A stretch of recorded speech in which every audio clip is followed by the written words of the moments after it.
Okay, Wednesday, December 18th, 2024. I'm in the Lviv city center running after some papers. I have to get my resident permit renewed. And even though it's a renewal, it's quite a few hoops to jump through and places to run around, translations to get done. And that's what brings up my topic for today. I wanted to talk about the mythology of European culture.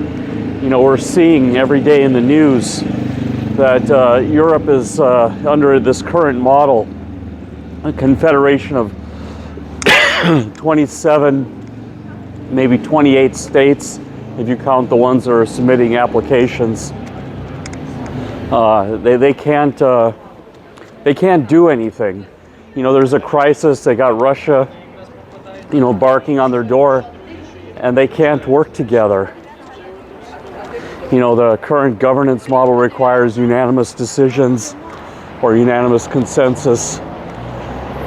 You know, or agreement, I should say. Consensus is like something else, but yeah, unanimous agreements. And they're in constant debate. You know, they talk a lot, but they don't do anything. You know, they're not very action-oriented. You know, and that just brings up like this whole thing about, you know, they're very inward focused on their culture. You know, we're getting ready to go to Belgium soon, and there's like 4 languages within the city of Brussels. You know, they have a lot of bureaucracy. They can't get things done. I mean, I'm just experiencing that myself with all these translations. And that's what I want to bring up. You know, I mean, Europe is really good. I'll say the good things first. You know, they have very good walkability. You know, that you can walk and do everything. Grocery shopping, going to the gym, you know, going to some restaurants. You don't really need a car in most places. You know, you can manage everything on foot or using the public transportation. And that's good. You know, the work-life balance is also good. You know, the jobs are sane. You know, you get time off and you get an 8-hour work day. You know, you're not pressured into overtime. And that's good too. And maybe the third thing is the infrastructure. You know, the rail, the roads, you know, the flight infrastructure, airports, it's all really good. But where Europe fails is they don't work together. They would be so much better off if it was just one contiguous country instead of having all these different bureaucracies that seem to work against each other. And we're seeing it here with Ukraine. And we're seeing it very difficult for them to do big projects or have big companies like Nvidia or Microsoft, because they're, you know, so busy regulating each other. You need a lawyer who understands all these intricacies between the countries. You know, so if Europe is going to move forward and keep up with Asia, mainly India and China, and be competitive against America, you know, it's they got to do 3 things right off the bat. They've got to become like have one identity. You know, so there's one passport. You know, one European passport, so everyone living in Europe gets the same passport, and that way you would have just an EU embassy, or, you know, a European, United Europe embassy or something, and people just go there for one visa. You know, instead of having to go to the Belgian embassy for a Belgian visa, the Norwegian embassy for a Norwegian visa. You know, I guess they have like what you can go to any one of those embassies and get a Schengen visa. It would be far better off if there was just one place to go. You know, so the Europe as a whole would just have one outward body. You know, it's like, it's as ridiculous as every US state having an embassy in foreign countries. It's just incredibly wasteful. You know, so they got to pull together there. So, you know, they have the one identity. Then the next thing that's obvious is that they need to have one army, one European army, instead of having like a Swedish army, a Spanish army, you know, all under different types of commands, different bureaucracies, different systems, different languages. That leads me to the third point. You know, like the US Army is effective because it's one big army, you know, or the Chinese army, or the Russian army for that matter. It's like one massive army. I wouldn't say the Russian army is so effective, but I mean, they are achieving their goals. But I mean, you get my point that, you know, the Chinese have like one big thing. You know, so Europe needs to have like one big army instead of this NATO thing where every country decides, how much they want to do, and armies can't really talk to each other. You have regular French units unable to talk to Spanish units. I can't even imagine the culture clashes they have. So they have to have a unified army, and to make that work, there has to be one European language.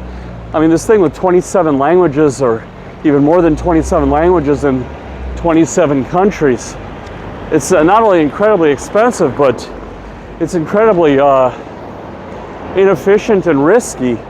I mean, even in Belgium, there was an incident like 20 years ago where a Dutch technician was working on the railroad tracks, and he saw a train going in the wrong direction and tried to call it in to a dispatcher, and the dispatcher spoke French, and the French guy got mad at the Dutch guy that he didn't speak French, and the train collided with another train and people died.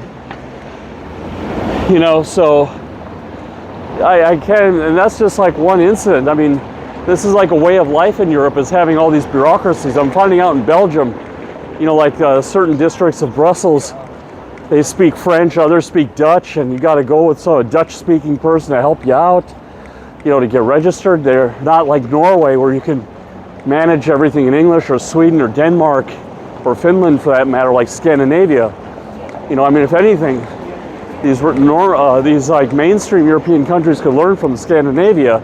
I mean, they were smart enough to understand, or like the Swiss, that English is a de facto international language, and if you want your country to be profitable and prosperous, you should work in it. And so where is this going, right? If Europe continues down this track, they lose relevance. I mean, you can see it here in Lviv a bit. We have all these wonderful old buildings, but no one is taking care of them.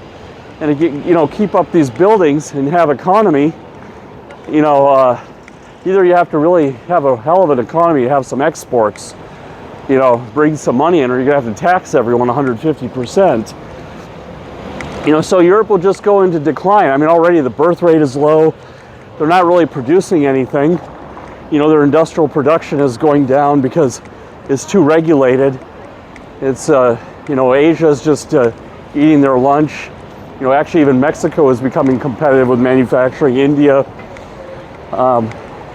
So they've got to fix something. They're wasting too many resources internally, just to manage all this culture and languages. And what is the purpose of culture? The purpose of culture is to ensure the continuity of your society or people. And I mean, maybe these small countries worked back in the day before technology. Maybe it was a better way to manage resources, and it was more competitive. India hadn't risen, China was still back in the Stone Age, America was developing, but now it doesn't work. And there's some examples in history of this. The culture no longer serves the purpose. So it's just a museum, it's just preservation at a huge expense.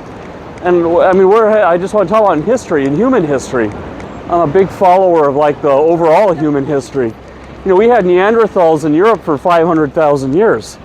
They were adapted, they were operating in small clans, and very strong, smart people apparently, but they had small groups, they didn't communicate well. But they were here for 500,000 years. They had a culture, they had a way of life, they'd always been doing it that way. They had their own language, and then the modern humans, us, came. And we, in 50,000 years, we outcompeted them, we outbred them. So in a very short time, they were gone. We mostly wiped them out, but I guess we interbred with them apparently. Like, people carry between 1% and 3% Neanderthal genes. But you get the point that things had worked one way for a long time, and then the environment changed, some new factors were introduced, new challenges, and you got to adapt or you perish. So Europe had been doing things like for 2,000 years, better part of 2,000 years. But then things started to change now with this technology age and globalization. The rise of China, India, Russia has found workarounds the West, and they're coming, back, or I wouldn't say they're coming back, but they're showing us who they really were. They never really became European. The Germans in everyone thought, oh yeah, we give money to the Russians and they'll become like us. It's like the Belgians. They thought they could invest in the Balkans, in the Balkan countries, and let all the Balkan people in and they would become Belgian. And instead, the Belgians are becoming Balkans. The Balkans are like responsible for a lot of the drug trade in Belgium, and a lot of Belgians are getting corrupted by this. It's the same sort of thing. It's no longer relevant. European culture and having all these languages and all these cultures is no longer relevant. It's just something like museum-like. It's just something that's meant for the books. They have to change. They have to become like one country, like the US. You know, they have to get this figured out, because once their economy goes into decline, then the corruption comes in. And then you have the Russians and the Chinese able to put money into a lot of political parties and manipulate things, like what we're seeing in Germany, Hungary, Romania. It's already like they're getting picked off one by one. There's 27 separate countries, you know, and every one of them has the power of the veto, and they have this rotating presidency. It's quite easy to pick them off when you're a big country like Russia or China, you know, with massive resources. You know, and you know, you read all this like propaganda news that Russia's failing and Russia's in decline and all this. As long as the people in Moscow and St. Petersburg have it good, they don't care. You know, they're not a democracy. They're not a human rights country. They're not Norway. They don't care. And most of the Russian people living in the villages, they don't know any better. You know, so people shouldn't get their hopes up about that. But like I said, as soon as you walk out of the center, you can see behind me, the buildings start getting shabby. And this is another like European attitude. Everything is historical. Everything has to be preserved. You know, I mean, I'd say, you know, just cordon off a certain best part of this section, which is the old town here of Lviv, and then, you know, just blow up the rest of these buildings and start building some skyscrapers and getting some Silicon Valley companies in here, you know, and getting some immigrants, you know, as well, who can do the work. You know, that's another problem Europe has. They can't integrate the immigrants. Like, you know, my parents came from India and went to America, and they identify as Americans. I'm an American, you know, but when I'm in Norway, I'm often reminded that even though I have a Norwegian passport, I'm not Norwegian. You know, you know, this is what's going to, this is going to be the end of Europe. You know, I mean, they had a great run, just like the Neanderthals in Europe, or there was even another species of human before them, called Homo erectus. I know it sounds like a funny name, but they were like the species before the Neanderthals, and they had a 2 million year run. You know, and the modern humans, at the same time they took out the Neanderthals, were wiping out these guys. You know, they got replaced. You know, they were doing things a certain way, and it was no longer relevant, and then some competitor came along and they couldn't adapt. You know, and Europe has to adapt. I mean, look at all these buildings. Yeah, they're pretty. I mean, but I tell you what, you wouldn't want to live inside these things. These things were built when there were chamber pots. I don't know if you know what a chamber pot is, but that's what they used before toilets. And then you would just open your window and dump out all your waste into the streets. I mean, that's when these things were built. You want to live in a modern building, you know, with good plumbing and new gas lines. You know, everything that was meant to have electricity. I mean, this is people were burning candles and crapping in jars, you know, and now these balconies and everything are just falling off into the street. I mean, we've had people killed from the balconies collapsing. This is not culture. This is just this is the mentality of a species about ready to go extinct. Just clinging on, just hanging on, you know, while the world closes in. You know, Ukraine, France, all these countries got to start speaking the language of the military, which is English. You know, if they want to counter Russia, you know, all of the Russian military is speaking Russian, you know, whether the Chechen unit or, you know, a Yakuts unit or whatever. You know, now you have a little bit of problem with the North Koreans, you know, language issues. You can see that's how dangerous it gets. You know, if you're, but, you know, NATO militaries, we cannot, you know, defend ourselves at the expense of our standard of living. We have to be smarter.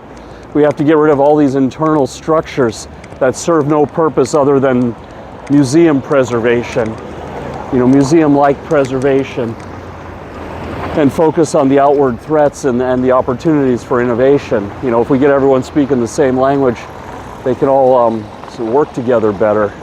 And if there's like a common European identity, it would be easier for immigrants to feel they belong, and then they would be willing to contribute more. I was reading about this Pakistani American guy, and he spoke Urdu, Pashto, and he became a Marine. And when 9/11 broke out, he had already identified himself as an American. He was grown up in America, came over as an immigrant, but he just loved it so much. And it turned out he was the key guy to speak between U.S. Special Forces and the Pakistani military to get their cooperation. But he was on our side. And I think, they don't say, but I'm pretty sure he was the guy who went in on the bin Laden raid as the translator. So that's the power of immigration, if it's done right, is that you get these people on your side and they help you against the adversaries that you have. But if you keep them on as an outsider, they're just gonna, if they're smart, they're gonna eventually get to America and realize their full potential. And this is where Europe is losing. They're just, they're so impotent. I mean, this whole European society and everything, now we're seeing it, it's being tested, and it's failing miserably. They cannot do anything against Russia. They are totally paralyzed in the European Parliament. When you have Orban throwing in vetoes, and now you have Romania, I don't know, they're trying to rerun the election again and again until they get the result they like, from what I heard. But the fact that that guy even is showing up on the radar is pretty concerning. And I think Slovakia has this guy, they want their gas and they want it transited through Ukraine.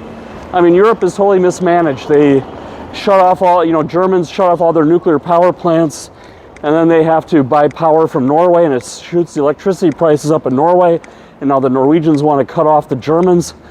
I mean, they're already fighting among themselves just because they don't want to compromise their standard of living for the greater good, and that's normal in a democracy. Democracy countries have a bigger challenge than totalitarian countries like Russia or China or Iran, where they don't care about their people. Everyone's like saying, oh, the Russian economy is ready to collapse, it's ready to collapse. It's not collapsing for the upper 1% of Russia, I can guarantee that. It's not collapsing for Putin and his inner circle. They can afford to lose some yachts and houses and some bank deposits. And the people living outside in Siberia and stuff, they don't know what's going on. They're all so cut off, and they're reading, they've just been drinking the Kool-Aid for 3 generations, north of probably even 5 generations, like 100 years. They've been indoctrinated. So even if they were upset, they couldn't do anything. I mean, what are they going to do? Go vote for the Republicans to, get their grocery prices down? I mean, they don't have that option. If they vote, it's always like a phony election. I mean, I think that's what people fail to understand. But Europe has a real problem. Like I said, they have to be one country like America. They have to speak one language, and they have to have one army, to start. And then they have to find a way to integrate the immigrants. And if they can do all that and keep this infrastructure, not here in Ukraine, this is all beaten down. But I mean, like if you look at the infrastructure in Western Europe or Poland, it's pretty good. But if they keep the roads and keep all of these aspects, the walkable life, the high quality of life, Europe would surpass America very easily. But the only thing that's standing between them and, surpassing the U.S. is just the stuff between their ears. There is some mentality to hang on, like you see with these old buildings. Hang on to the past, no matter how expensive it is, And at the point it's being drained, you can see with these buildings, there's no money to maintain them. If you wanted to restore all these buildings, you would have to tax everyone here 100%, or you'd have to set up some kind of Microsoft company and tax that. I mean, like I said, it's just, it all looks good, it all looks good. It looks nice, but it's not real. what we have in America, despite these McMansions and these suburbs, you know, that create a very low quality of life, very stressed life, it's working just on the fact that it's one country. You know, you go to Montana, you speak the same language as people in Florida. If you want to change your residency from Montana to Connecticut, you just go to the driver's license office and you get a new driver's license. It's done in one day. Even as a Norwegian moving to Belgium, I have to go through quite a process just to register myself there and get a local tax number so I can get into the system. It's still an ordeal, you know. It's very wasteful. Now we live in the age of IT. We live in the age of information technology. I mean, if French and Spanish and Norwegian is so important, they can make it a local language, but not the official language. They can still institute it at the state level, like US states all have say on their education, you know, to make some variances.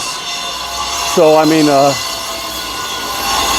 they got to figure this out, you know, because if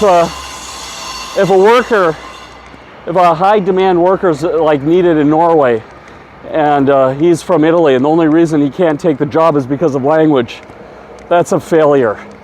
That's a massive failure in the system. And that is why Europe is always behind in America. And that's why we see the euro crashing. They just cannot produce. It's just pushing mud, you know? It's just slop. And we can't afford this in this new Cold War era. You know, we have to change. Because Russia, they cannot win the war, you know, on a military push alone. You know, they're definitely good at playing these pieces against each other. And we saw this with the British in India. India was 28 kingdoms, and they played one against another until they got it all. You know, it was very similar. They had 28 languages, 28 different cultures, and they were divided and conquered. You know, and India for a while was united, but now it's again falling back into where the state language is more important than the national language. But they are still an economic force to be reckoned with just because of their sheer size and the young demographic. And the one thing the British left behind was a English-based education system that stresses engineering. You know, that you know, they stress the math and science, and that's where the society is going. You know, technology is always the way forward. You know, so I don't know. That's just my thoughts on Europe. You know, like I said, still more and more of these old buildings. You know, tear them down and build some high density housing, and, you know, return some land to nature and give people a comfortable place to live. You know, you know, some proper elevators and, you know, wide hallways and big bathrooms, you know, and proper lighting. You know, yeah, if you live inside some of these buildings, it can be absolutely miserable. You know, I've been a renter, and I tell you, the new buildings are always where you want to be. But anyway, take care, and we'll see you. Bye-bye.